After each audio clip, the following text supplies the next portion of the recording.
Yonib turaman.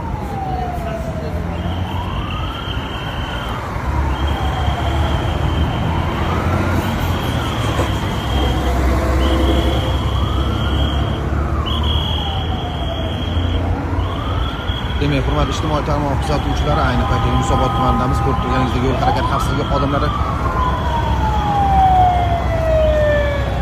tez yordamga darhol yordam bermoqda. Mana ko'rib turganingizdek, ikkita tez yordam ekan.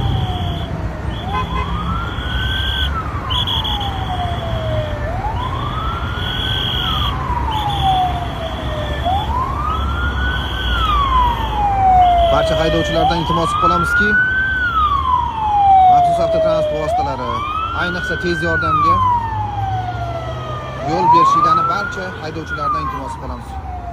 Albatta, har bitta chorrahalar yo'l harakati xavfsizligi xodimlari o'z vazifasini mukammal darajada amalga oshirmoqda. Mana hozir ko'rib turganingizdek, o'zingiz guvoh bo'lganingizdek, mana yo'l harakati xavfsizligi xodimlari darhol tez yordamga birinchi yordamini ko'rsatmoqda.